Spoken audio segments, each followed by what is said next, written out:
ரூ. 12,000க்கு ஒரு பெஸ்ட்டான கேமிங் மொபைல் வாங்கலான்னு வெயிட் பண்ணிட்டு இருக்கீங்களா? இந்த வீடியோ உங்களுக்கானது தான் மக்களே. ரூ. 12,000 பட்ஜெட் செக்மெண்ட்டில் எக்கச்சக்கமான மொபைல் இருந்தாலும், ஒரு சில மொபைல்ஸில் மட்டும்தான் பர்ஃபார்மன்ஸ் நல்லா இருக்குது. கேமிங் விளையாடுறதுக்கு ஏற்ற மாதிரியான ப்ராசஸர் கொடுத்துருக்காங்க. ஸோ அது என்னென்ன மொபைல் அப்படின்றத பற்றி இந்த வீடியோக்குள்ளே தெளிவாக பார்த்துடலாம். இந்த வீடியோ பார்க்குறவங்க அப் டு என் வரைக்கும் ஸ்கிப் பண்ணாமல் பாருங்கள் மக்களே. அப்போலாம் மட்டும்தான் உங்களால் ஒரு பெஸ்ட்டு கேமிங் மொபைலை சூஸ் பண்ண முடியும். கேமிங் மொபைல் மட்டுமே இல்லாமல் ஆல்ரவுண்டர் கேமிங் மொபைலும், கேமரா நல்லா இருக்க மாதிரியான கேமிங் மொபைலும் இந்த வீடியோக்குள்ளே பார்த்துடலாம். இந்த வீடியோ பார்க்குறவங்க டைம் சேவ் பண்ணணும் அப்படின்னு நினச்சிங்கன்னா 2x ஸ்பீடில் வச்சு இந்த வீடியோவை பாருங்கள் மக்களே. டைம் நல்லாவே சேவ் ஆகும். இப்போ நம்ம வீடியோக்குள்ளே போயிடலாம். நம்ம மொபைல்ஸ் எல்லாமே வரிசையாக நான் அடுக்கி வச்சுருக்கேன். ஸோ அதன்படி நீங்கள் இந்த வீடியோவை பார்க்கலாம். ஓகே, இந்த பொசிஷனில் நம்ம பார்க்க போகிற மொபைலோட பேர் போக்கோ M7 Plus தான். இந்த மொபைல் நமக்கு 6.9 inches Full HD plus IPS LCD panel தான் தந்திருக்காங்க. 144 Hz ரெஃப்ரெஷ் ரேட் இருக்குது. அண்ட் Gorilla Glass 3ஆல் இந்த கிளாஸை ப்ராடக்ட் பண்ணியிருக்காங்க. 50 மெகாபிக்சல் பிரைமரி கேமரா கொடுத்துருக்காங்க. 1080p வீடியோ 30 fps ஷூட் பண்ணிக்கலாம். 8 மெகாபிக்சல் செல்ஃபி கேமரா கொடுத்துருக்காங்க. இது யூஸ் பண்ணி நம்மளால் 1080p வீடியோ 30 fps ஷூட் பண்ணிக்க முடியும். ஆண்ட்ராய்ட் 15ஓட இந்த மொபைலில் லான்ச் பண்ணியிருக்காங்க. Snapdragon 6s Gen 3 என்ற ஒரு நல்ல பெர்ஃபார்மன்ஸ் கொண்ட ப்ராசஸர் கொடுத்துருக்காங்க. நிறைய பேர் Snapdragon ப்ராசஸர் வேணும்னு நினைப்பீங்க. ஸோ அவங்களுக்கு இந்த மொபைல் மேபி சூட் ஆகலாம். 8 5G பேண்ட் சப்போர்ட் கொடுத்துருக்காங்க. AnTuTu ஸ்கோர்னு பார்க்கும்போது கிட்டத்தட்ட ஒரு 6,50,000 பக்கம் வாங்கியிருக்கு. 2 வருஷம் ஆண்ட்ராய்டு அப்டேட் தருவாங்களாமா. 4 வருஷம் செக்யூரிட்டி பேட்ச் அப்டேட் தருவாங்களாமா. 7000 mAh பேட்டரி கொடுத்துருக்காங்க. 33 வாட் ஃபாஸ்ட் சார்ஜிங் சப்போர்ட் கொடுத்துருக்காங்க. அண்ட் அதை பாக்ஸ்லேயும் இன்க்ளூட் பண்ணியிருக்காங்க. IR பிளாஸ்டர் இருக்குது. ஹைப்ரிட் SD ஸ்லாட் சப்போர்ட் தந்திருக்காங்க. பட் 3.5mm ஆடியோ ஜாக் இங்கே இல்லை மக்களே. 4GB 128GB வேரியண்ட்டாக 12,000 ப்ரைஸ் பண்ணியிருக்காங்க. இப்போ ஆஃபரில் ஏதாவது ப்ரைஸிங் இருந்தால் நான் உங்களுக்கு டிஸ்கிரிப்ஷனில் இல்லை டிஸ்பிளேல அப்டேட் பண்ணுறேன். ப்ரோஸ் அண்ட் கான்ஸ் பற்றி நம்ம பார்த்துடலாம். டிஸ்பிளே ஓரளவுக்கு ஓகேன்னு தான் நம்மளால் சொல்ல முடியும். கேமராமே ஆவரேஜாக தான் இருந்தது. பர்ஃபார்மன்ஸ், பேட்டரி சார்ஜிங் எல்லாமே நல்லா இருந்தது. ஐஆர் பிளாஸ்டர் ஒரு பாசிட்டிவான விஷயம். 4 வருஷம் சாஃப்ட்வேர் அப்டேட் கொடுக்குறது ஒரு சின்ன பாசிட்டிவ். நெகட்டிவ் பாயிண்ட் அப்படின்னு சொல்லிட்டு பார்க்கும்பொழுது செல்ஃபி கேமரா கொஞ்சம் பெட்டராக கொடுத்துருந்துருக்கலாம். அண்ட் மற்றபடி பெரிய நெகட்டிவாக நான் எதுவும் பார்க்கல மக்களே. அண்ட் டிசைன் ஒரு பாசிட்டிவாக இருக்குது. ஸோ இந்த மொபைல் உங்களுக்கு ஓகே, ஸ்பெசிஃபிகேஷன்ஸ் ஒழுங்காக பட்டுச்சு அப்படின்னா நீங்கள் ஃபுல் ரிவ்யூவை செக் பண்ணிட்டு வாங்கிக்கோங்க. கேமராவோட பர்ஃபார்மன்ஸ் எல்லாமே நீங்கள் அதில் தெரிஞ்சுக்கலாம்.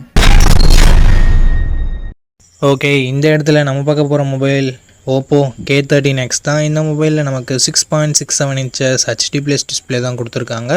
120 Hz ரெஃப்ரெஷ் ரேட் கொண்ட டிஸ்பிளே. இது IPS LCD panel. 850 nits big brightness கொடுத்துருக்காங்க. இது ஓரளவுக்கு நல்ல விஷயம். ஏன்னா அவுட்டோரில் மேக்ஸிமம் எந்த வித பிரச்சனையும் வரக்கூடாது. மற்ற மொபைலை கம்பேர் பண்ணும்போது கொஞ்சம் பிரைட்டஸ்ட்டாக இருக்கும் அப்படின்றத நம்ம எதிர்பார்க்கலாம். 1000 nits ஹை பிரைட்னஸ் மோடும் கொடுத்துருக்காங்க. 50+2 என்ற டியூவல் கேமரா செட்டப் இருக்குது. 1080p வீடியோ 30 fps நம்மளால் ஷூட் பண்ணிக்க முடியும். 8 மெகாபிக்சல் மட்டும் தான் செல்ஃபி கேமரா கொடுத்துருக்காங்க. 1080p வீடியோ 30 fps ஷூட் பண்ணிக்கலாம். ஆண்ட்ராய்ட் 15ஓட இந்த மொபைலில் லான்ச் பண்ணியிருக்காங்க. இந்த பட்ஜெட்டில் இருக்க முக்கால்வாசி மொபைலில் இருக்க அதே ப்ராசஸர் MediaTek Dimensity 6300 தான் எங்கேயும் கொடுத்துருக்காங்க. 2 வருஷம் ஆண்ட்ராய்டு அப்டேட்டும் 3 வருஷம் செக்யூரிட்டி பேட்ச் அப்டேட்டும் தருவாங்களாமா. 9 5G பேண்ட் சப்போர்ட்டும் கொடுத்துருக்காங்க. 4,30,000 பக்கம் AnTuTu ஸ்கோர்ஸ்ன்றது வருது. எல்லா மொபைல்லையும் இதே ஸ்கோர்ஸ் தான் வருது. பட் இந்த பட்ஜெட்டுக்கு இது கொஞ்சம் கம்மின்னு நம்மளால் சொல்லலாம். 6000 mAh பேட்டரி கொடுத்துருக்காங்க, which is good. And 45 watt fast charging கொடுத்துருக்காங்க. இதுவும் ஒரு நல்ல விஷயம். 3.5mm ஆடியோ ஜாக் இருக்குது. SD card support hybrid SD ஸ்லாட்டாக தந்திருக்காங்க. மிலிட்ரி கிரேட் 810H ப்ரொடக்ஷனும் கொடுத்துருக்காங்க. ஓப்போ என்ன கிளைம் பண்ணுறாங்கன்னா, இதை ஒரு மோர் டியூரபிலிட்டி ஃபோன் அப்படின்னு சொல்கிறாங்க. நிறைய டைம் கீழே போட்டாலும் ஃபோனுக்கு எதுவும் ஆகாது அப்படின்னு சொல்கிறாங்க. மற்ற மொபைலை கம்பேர் பண்ணும்போது கொஞ்சம் பெட்டராகவே இருக்கும்ன்றதை நம்ம எதிர்பார்க்கலாம். நீங்கள் ஓப்போவோட ஆட் எல்லாமே பார்த்துருந்தீங்கன்னா உங்களுக்கு தெரிஞ்சிருக்கும். ஸோ கொஞ்சம் ப்ரொடக்ஷன் பெட்டராக இருந்தால் நல்லாயிருக்கும் அப்படின்னு நினைக்கிறவங்க மேபி இதை கன்சிடர் பண்ணி பார்க்கலாம். ஃபுல் ரிவ்யூ ஒரு முறை பார்த்துக்கோங்க. ஏன்னா 4GB 128GB வேரியண்ட்டாக 12,000 ப்ரைஸ் பண்ணியிருக்காங்க. இதனோட பாசிட்டிவ்ஸ் அந்த டியூரபிளான மேட்டர் இருக்குதுன்னு சொல்லியிருக்காங்க. அண்ட் அது மட்டும் இல்லாமல் மற்றபடி மிகப்பெரிய பாசிட்டிவ்ஸ் அப்படின்னு பார்த்தா ஃபாஸ்ட் சார்ஜிங் அண்ட் பேட்டரி பெட்டராக இருக்குது. நெகட்டிவ் பாயிண்ட்டும் சொல்கிறதுக்கு பெருசாக எதுவும் இல்லை. செல்ஃபி கேமரா வந்து கொஞ்சம் பெட்டராக கொடுத்துருந்துருக்கலாம். அண்ட் HD ப்ளஸ் டிஸ்பிளே தான் இருக்குது. Full HD கொடுத்துருந்துருக்கலாம். பட் இந்த பட்ஜெட்டுக்கு ஓகேன்னு தான் நம்மளால் சொல்ல முடியும். அண்ட் இதை விட பெட்டரான மொபைல்ஸும் இருக்கும். நீங்கள் லிஸ்ட்டில் பார்த்துருப்பீங்க. ஸோ இந்த மொபைல் பிடிச்சிருந்தா ஃபுல் ரிவ்யூ செக் பண்ணிட்டு நீங்கள் தாராளமாக பர்ச்சேஸ் பண்ணிக்கலாம். ஓகே நண்பா, இந்த பொசிஷனில் நம்ம பார்க்க போகிற மொபைல் போக்கோ M7 Pro தான். இந்த மொபைலோட பில்ட் அண்ட் டிசைன் வரும்போது ஃப்ரண்ட்டில் Gorilla Glass 3ஆல் ப்ராடக்ட் பண்ணியிருக்காங்க. பஞ்சுவல் டிசைன் தான். இன் டிஸ்பிளே ஃபிங்கர் பிரிண்ட் சென்சரும் இருக்குது. So last generation Poco M6 Proவை விட இங்கே கொஞ்சம் இல்லை ரொம்பவே நல்லாவே கொடுத்துருக்காங்க. 6.67 inches Full HD plus GOLED panel கொடுத்துருக்காங்க. அண்ட் 120 ஹர்ட்ஸ் ரெஃப்ரெஷ் ரேட்டும் இருக்குது. 2100 nits பீக் பிரைட்னஸும் கொடுத்துருக்காங்க. டால்பி விஷனுக்கான சப்போர்ட்டும் இருக்குது. HDR10+க்கான சப்போர்ட்டும் கொடுத்துருக்காங்க. ஸோ ஓவராலாக ஒரு சூப்பரான டிஸ்பிளேவை போக்கோ இங்கே கொடுத்துருக்காங்க. 50+2 என்ற டுவெல் கேமரா செட்டப் இருக்குது. 50 மெகா பிக்சல் பிரைமரி கேமரா. இது சோனி LYT600 என்ற சென்சர். ஸோ அவுட்புட் எல்லாமே நல்லாவே இருக்கும்ன்றது எதிர்பார்க்கலாம். பட் இங்கே வைட் ஆங்கிள் சப்போர்ட்டும் கொடுக்கல, 4K வீடியோ சப்போர்ட்டும் கொடுக்கல. 20 மெகா பிக்சல் செல்ஃபி கேமரா கொடுத்துருக்காங்க. 1080p வீடியோ 30 fps நம்மளால் ஷூட் பண்ணிக்க முடியும். 10,000 ரூபாயில் லான்ச் பண்ணுற மொபைலில் கூட வைட் ஆங்கிள் 4K சப்போர்ட் இருக்குது. பட் இங்கே ரெண்டுமே கொடுக்கல அப்படின்றது ஒரு மிகப்பெரிய ஏமாற்றமாக தான் இருக்குது. Android 14 இந்த மொபைலை லான்ச் பண்ணியிருக்காங்க. Dimensity 7025 Ultra என்ற ஒரு நல்ல பர்ஃபார்மன்ஸ் கொண்ட ப்ராசஸரும் கொடுத்துருக்காங்க. AnTuTu ஸ்கோர்ஸ் கிட்டத்தட்ட 4,80,000 பக்கம் வருது.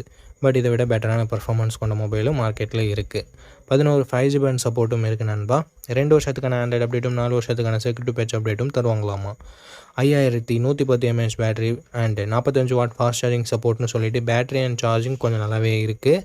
டால்பி அட்மாஸ்க்கான சப்போர்ட் அண்ட் ஸ்டீரியோ ஸ்பீக்கர்ஸ்க்கான support, 3.5mm audio jack, IR blaster and hybrid SD slot சப்போர்ட்னு சொல்லிட்டு எக்ஸ்ட்ரா ஃபீச்சர்ஸ் இங்கே எக்கச்சக்கமாகவே இருக்குது. 6GB 128GB 15,000 ரூபாய்க்கு லான்ச் பண்ணியிருக்காங்க. ஸோ இப்போ என்ன ப்ரைஸிங்கில் சேல் பண்ணிகிட்ருக்காங்க அப்படின்னு நான் மென்ஷன் பண்ணிடுறேன். இந்த மொபைலோட பாசிட்டிவ்ஸ் அண்ட் நெகட்டிவ்ஸை பற்றி பார்த்துடலாம். பாசிட்டிவ்ஸ் இதனோட டிஸ்பிளேவை சொல்லலாம் அண்ட் பேட்டரி சார்ஜிங்கை சொல்லலாம். எக்ஸ்ட்ரா ஃபீச்சர்ஸ் நிறையவே இருக்குது. நெகட்டிவ் பாயிண்ட், இங்கே வைட் ஆங்கிளும் இல்லை, 4K வீடியோ சப்போர்ட்டும் இல்லை. அண்ட் அதை தவிர்த்து ஒரு சின்ன நெகட்டிவ் பாயிண்ட், பர்ஃபார்மன்ஸ் இன்னும் கொஞ்சம் பெட்டராக இருந்திருந்தால் இன்னும் சூப்பரான ஆப்ஷனாக இருந்திருக்கும். பட் ஓரளவுக்கு டீசெண்டான பர்ஃபார்மன்ஸ் மட்டும் தான் நம்ம எக்ஸ்பெக்ட் பண்ண முடியுது. இருந்தாலும் இந்த மொபைலோட ஸ்பெசிஃபிகேஷன்ஸ் எல்லாமே பிடிச்சிருந்ததுன்னா, அந்த ப்ரைஸ் உங்களுக்கு கட்டுப்படியாக இருந்ததுன்னா ஃபுல் ரிவ்யூ செக் பண்ணிட்டு நீங்கள் பர்ச்சேஸ் பண்ணுறது இன்னொரு நல்ல விஷயமா இருக்கும். ஓகே, இந்த பொசிஷனில் நம்ம பார்க்க போகிற மொபைலோட பேர் லாவா ப்ளே அல்ட்ரா அப்படின்ற ஒரு மொபைல் தான். இந்த மொபைலில் நமக்கு 6.67 inches Full HD + AMOLED display கொடுத்துருக்காங்க. 120 Hz ரெஃப்ரெஷ் ரேட்டுமே இருக்குது. இந்த பட்ஜெட்னு பார்க்கும்போது one of the best display நம்மளால் சொல்ல முடியும். 64+5 என்ற டுவெல் கேமரா செட்டப் தந்திருக்காங்க. சோனியோட IMX682 என்ற பிரைமரி சென்சர். சோனியோட சென்சர்ன்றதுனால நல்ல லைட்டிங் கண்டிஷன்ஸில் நல்ல ஃபோட்டோஸே ப்ரொடியூஸ் பண்ணுது. இந்த பட்ஜெட்டுக்கு ஒன் ஆஃப் த பெஸ்ட் கேமரானும் நம்மளால் சொல்லிட முடியும். 4K வீடியோ 30 fps நம்மளால் ஷூட் பண்ண முடியும். 13 மெகா பிக்சல் செல்ஃபி கேமரா கொடுத்துருக்காங்க. இது யூஸ் பண்ணி நம்மளால் 4K வீடியோ 30 fps ஷூட் பண்ண முடியும். Android 15 இந்த மொபைலில் லான்ச் பண்ணியிருக்காங்க. Dimensity 7300 என்ற ஒரு நல்ல பர்ஃபார்மன்ஸ் கொண்ட ப்ராசஸரே கொடுத்துருக்காங்க. 2 வருஷம் ஆண்ட்ராய்டு அப்டேட்டும் 3 வருஷம் செக்யூரிட்டி பேட்ச் அப்டேட்டும் தருவாங்களாமா. 9 5G பேண்ட் சப்போர்ட்டும் கொடுத்துருக்காங்க. AnTuTu ஸ்கோர்ஸ் கிட்டத்தட்ட 7 லட்சம் பக்கம் வருது. 5000 mAh battery, 33 watt fast charging support என்ற ஒரு நல்ல battery and fast charging department இருக்குது. பட் இப்போது 6000 7000 கொடுத்துட்டு இருக்கும்போது 5000 கொஞ்சம் சின்ன நெகட்டிவாக தான் இருக்குது.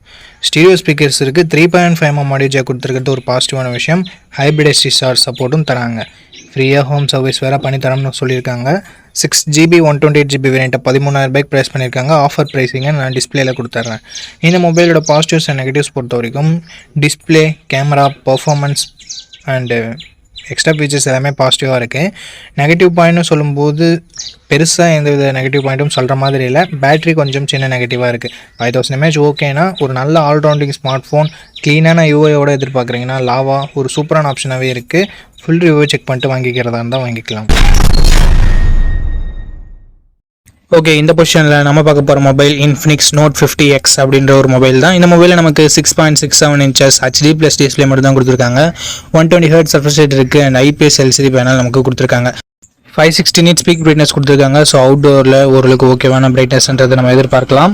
3 mega pixel primary camera, 2 mega pixel macro sensor என்ற டியூவல் கேமரா செட்டப் தந்திருக்காங்க. இந்த 2 மெகா பிக்சல் சென்சர் கொடுக்கவே தேவையில்லை, சும்மா கணக்கு அமைக்கிறதுக்காக கொடுத்துருக்காங்க. 4K வீடியோ 30 fps நம்மளால ஷூட் பண்ணிக்க முடியும். கேமராட பர்ஃபார்மன்ஸ் நல்ல லைட்டிங் கண்டிஷன்லாம் நல்லாவே இருந்தது. 8 மெகா பிக்சல் செல்ஃபி கேமரா கொடுத்துருக்காங்க. இது ஓரளவுக்கு டீசெண்டாக தான் இருந்தது நம்மளால சொல்ல முடியும்.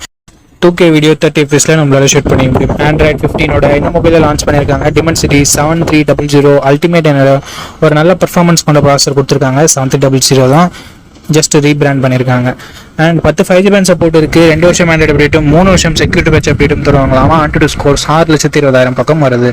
ஓவராலாக ஒரு நல்ல பர்ஃபார்மன்ஸ் கொண்ட மொபைலில் நம்மளால சொல்லிட முடியும். 5500 mAh battery, 45 watt fast charging சப்போர்ட்னு சொல்லிட்டு பேட்டரி அண்ட் ஃபாஸ்ட் சார்ஜிங் இங்கே நல்லாவே கொடுத்துருக்காங்க. Infinix டியூவல் ஸ்டீரியோ ஸ்பீக்கர்ஸ் கொடுத்துருக்காங்க. ஹைப்ரிட் எஸ்டி ஸ்லாட் இருக்குது. IR பிளாஸ்டர் கொடுத்துருக்காங்க. மிலிட்ரி கிரேட் 810H ப்ரொடக்ஷனும் கொடுத்துருக்காங்க. பட் 3.5mm ஆடியோ ஜாக் மட்டும் இங்கே இல்லை. 8GB 128GB வேரியண்ட்டை ரெகுலராக 12,000 தான் சேல் பண்ணிட்டு இருக்காங்க. பட் இப்போ என்ன ப்ரைஸிங்கில் சேல் பண்ணிட்டு இருக்காங்க அப்படின்ற டீட்டெயில்ஸை நான் உங்களுக்கு டிஸ்பிளேல கொடுத்துட்றேன். இந்த மொபைலோட பாசிட்டிவ்ஸ் அண்ட் நெகட்டிவ்ஸ் பற்றி பார்க்கலாம். பாசிட்டிவ்ஸ் இதனோட பர்ஃபார்மன்ஸ் தான் நம்மளால் சொல்ல முடியும். அண்ட் கேமராவுமே நல்லா இருக்குது. டிஸ்பிளே ஒரு நெகட்டிவாக தான் நம்மளால் பார்க்க முடியுது. பேட்டரி சார்ஜிங் மற்றபடி நல்லா இருக்குது. எக்ஸ்ட்ரா ஃபீச்சர்ஸும் இருக்குது. ஸோ இந்த பாசிட்டிவ்ஸ் அண்ட் நெகட்டிவ்ஸ் எல்லாமே ஓகேனா, இன்ஃபினிக்ஸ் மேலே உங்களுக்கு ட்ரஸ்ட் இருக்குன்னா இந்த மொபைலோட ஃபுல் ரிவ்யூவை செக் பண்ணிட்டு நீங்கள் தாராளமாக பர்ச்சேஸ் பண்ணிக்கலாம்.